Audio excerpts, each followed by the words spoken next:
Good evening my friends. आज हम आपके बीच में जो है एक ऐसा टॉपिक लेकर के आया हूं जो मोस्ट इंपॉर्टेंट है। ये क्या है? यह है काइंड्स ऑफ कंजक्शन। वैसे काइंड्स ऑफ कंजक्शन जो है थ्री पार्ट्स होते हैं। एक होता है कोऑर्डिनेटिंग कंजक्शन, जिसकी हिंदी जो है समन्वयी समुच्चय बोधक अव्यय होता है। इसी को हम जो है संयोजक भी कहते हैं। कंजक्शन को क्या कहते हैं? संयोजक भी कहते हैं। ठीक है, तो ये आप जानेंगे। दूसरा आप देखेंगे सबोर्डिनेटिंग कंजक्शन। उसके इसकी हिंदी आप समझ लीजिए आश्रित समुच्चय बोधक अव्यय। क्लियर? तीसरा आप देखेंगे कोरिलेटिव कंजक्शन, यानी युग्म समुच्चय बोधक अव्यय। तो ये चीजें मैं बता रहा हूं, इसको आप सोच रहे होंगे कि क्या बता रहे हैं, तो आप समझेंगे। जैसे अगर कोई सेंटेंस की पहचान करनी हो कि वह सेंटेंस क्या है, सिंपल है, कंपाउंड है, कॉम्प्लेक्स है, तो कैसे आप पहचानेंगे? इस चीज को लेकर के एक मेरा फ्रेंड जो है बहुत ही परेशान था कि सर जब मैं पढ़ा रहा हूं तो यह मिस्टेक कर जा रहा है कि कौन सा जो है कंपाउंड सेंटेंस होता है और किस तरह से जो है कॉम्प्लेक्स सेंटेंस होता है। तो इस सेंटेंस को पहचानने में उसको प्रॉब्लम होती है। तो उन्होंने कहा कि ठीक है, इस पे हम जो है अच्छी तरह से एक वीडियो बना दे रहा है, इसको देख लीजिए, उसके बाद से आपका डाउट क्लियर हो जाएगा। एक वीडियो और बनाऊंगा जो आपको जो है ट्रांसफॉर्मेशन के अकॉर्डिंग बनाऊंगा, जो सारा आप चेंजिंग कर लेंगे। तो आप जानेंगे कि ये थ्री जो है कंजक्शन है कोऑर्डिनेटिंग कंजक्शन। कोऑर्डिनेट मींस होता है समान पदी। क्या होता है? समान पदी जो है ये संयोजक के लिए ये किए जाते हैं।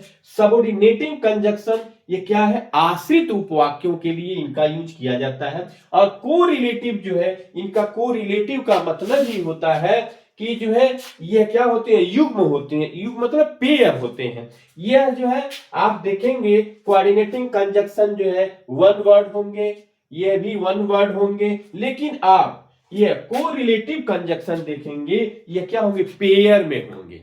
क्या होंगे? पेयर में होंगे। तो ये आप देखेंगे जो कोऑर्डिनेटिंग कंजक्शन होते हैं ये ओनली 7 होते हैं। इनका एक शॉर्ट फॉर्म बनाया गया है फैन बॉयज। क्या बनाया गया है?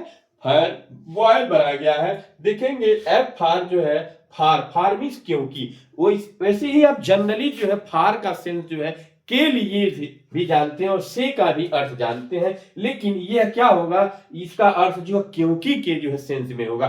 क्यों होगा? क्योंकि यह जितने भी कंजक्शन आपको दिखाई दे रहे हैं ये क्या करेंगे? यह दो वाक्यों के बीच में रहेंगे, तब इनको जो है हम कंजक्शन कहेंगे। यानी दो वाक्यों को क्या करेंगे? यह जोड़ेंगे। जिस तरह से फेविकोल क्या करता है? दो लकड़ियों को क्या करता है? जोड़ता है। ठीक उसी प्रकार से जो है ये कंजक्शन जो आपको दिखाई दे रहे हैं ये दो या दो से अधिक वाक्यों को क्या करते हैं? जोड़ते हैं। और जोड़ लगता है तो आप समझेंगे दो चीजें जुड़ेंगी तो अक्सर क्या होंगी? बीच में होंगी। ठीक है, तो जब ये बीच में आएंगे तभी ये कंजक्शन जो है कहलाएंगे। अगर ये बीच में नहीं आएंगे तो इनको कंजक्शन हम नहीं कहेंगे। क्लियर? तो यहां आप देखेंगे एफ फार जो है, एफ फार होगा जिसका सेंस हम लेंगे क्योंकि। ए फार जो है एंड होगा, और का सेंस होता है हिंदी में। एन फार नार होता है, और नार देखिए एन फार नार होता है यानी और नहीं। और यही जो है नार का यूज जो है आप नाइदर नार में भी होता है। नाइदर नार भी होता है कोरिलेटिव में। ये दोनों जब एक साथ आ जाएंगे तो ये क्या हो जाएंगे? ये कोरिलेटिव हो जाएंगे। जब अकेले आएगा नार तो क्या होगा? ये आपका जो कोऑर्डिनेटिंग कंजक्शन होगा।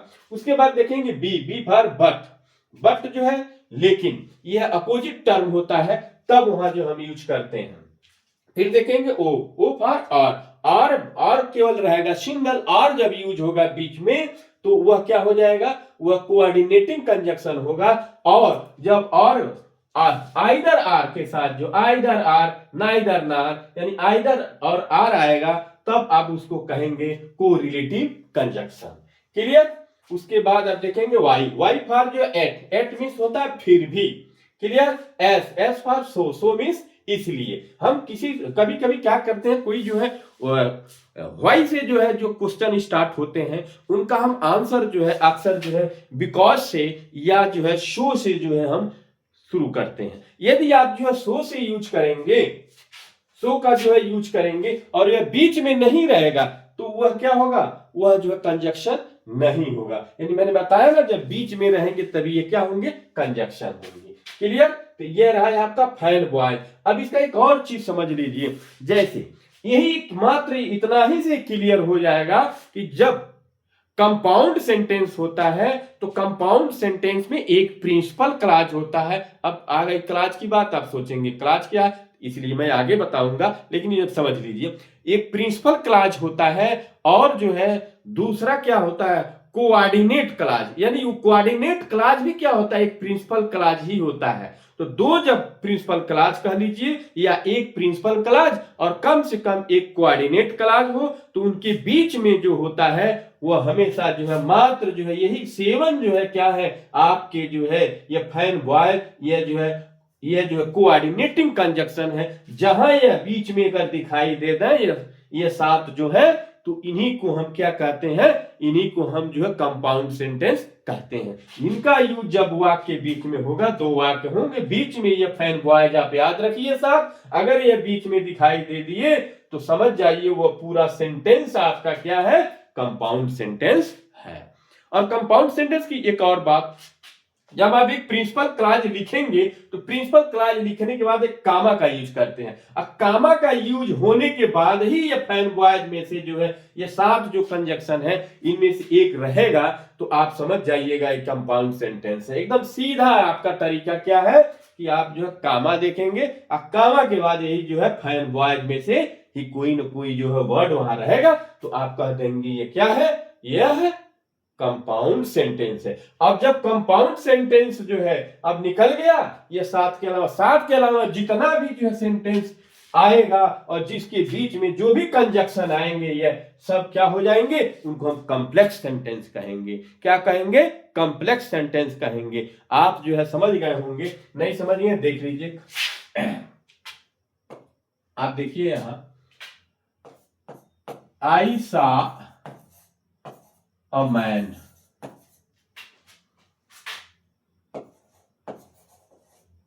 who was blind।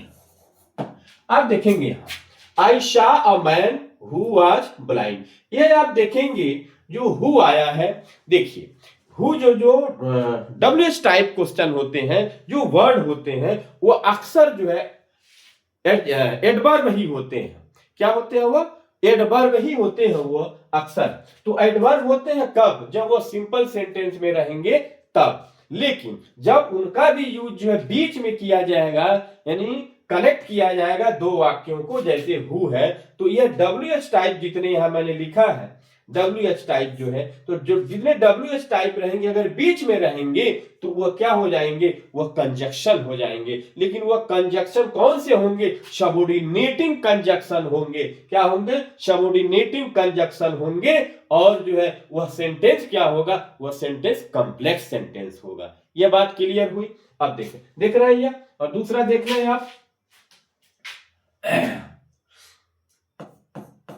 I met him and he gave me a pen।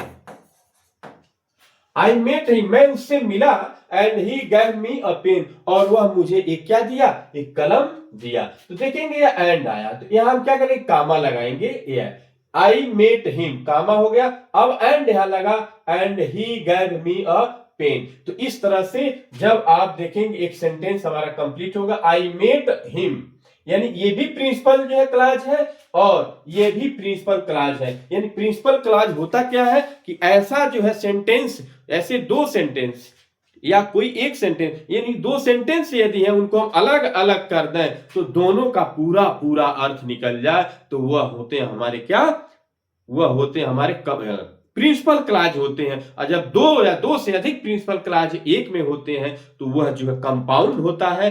और जब एक जो है प्रिंसिपल क्लॉज होगा या कम से कम जो है एक कोऑर्डिनेट, एक जो है सबऑर्डिनेट क्लॉज होगा तो वहां जो क्या होता है, वहां जो है कॉम्प्लेक्स सेंटेंस होता है। क्लियर। तो आप देख सकते हैं ये हमारा जो है यहाँ ये हमारा कॉम्प्लेक्स सेंटेंस होगा और ये हमारा क्या होगा, ये हमारा जो है कंपाउंड सेंटेंस होगा। क्लियर।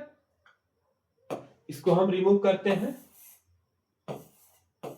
तो इस तरह से आप जो है समझे क्या कि जो है कंपाउंड सेंटेंस और कॉम्प्लेक्स सेंटेंस कैसे हम जो है पहचानेंगे। तो यह पहचानेंगे आप यहां यह दिखाई देगा तो आप जो क्या कहेंगे, कंपाउंड सेंटेंस। यह सब दिखाई देंगे तो आप कहेंगे कि वो क्या है, कॉम्प्लेक्स सेंटेंस। यह तो बात क्लियर हो गई।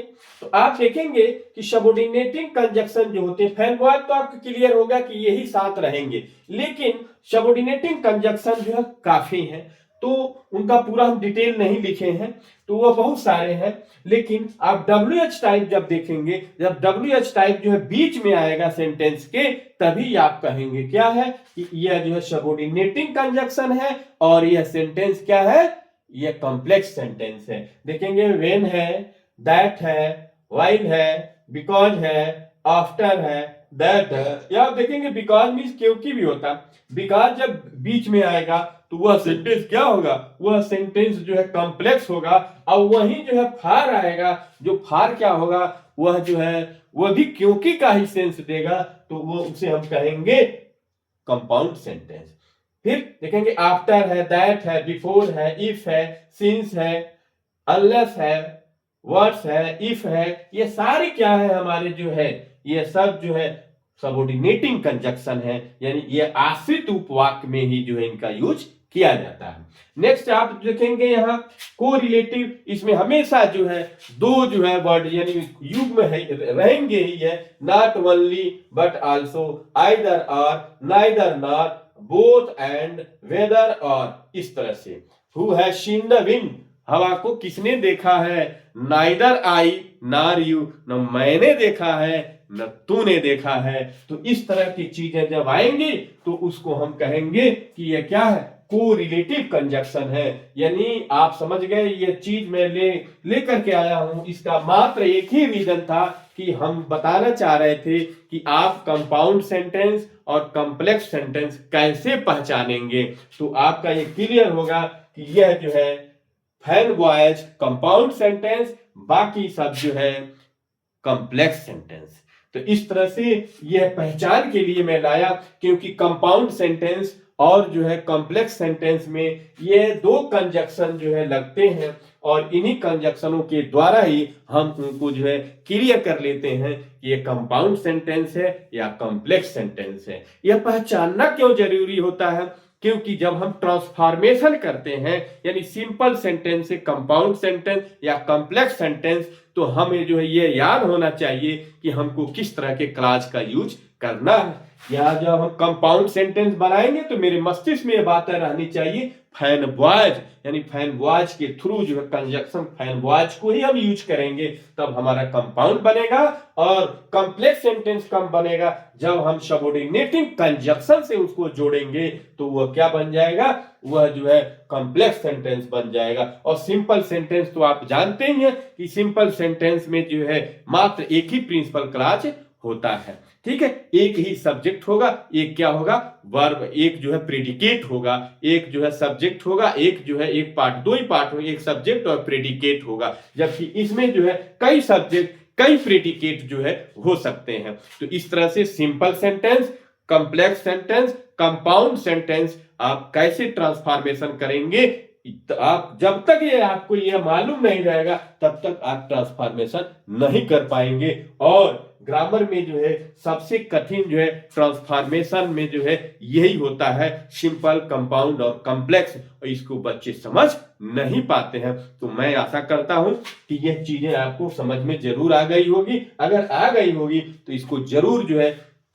आप जो है अपने जो है दोस्तों के वहां जो है जरूर आप शेयर करें, और इसका लाभ उठा अगली वीडियो में लेकर के आऊंगा, जिससे जो है सारा जो है ये क्लियर हो जाएगा कि किस तरह से जो है आप ट्रांसफॉर्मेशन करेंगे। तो मैं आशा करता हूं कि आप जो है इसको जरूर लाइक करेंगे, और जो अभी तक मेरे चैनल को सब्सक्राइब न किए हो तो जरूर इसको लाइक और सब्सक्राइब कर दें। Okay, bye.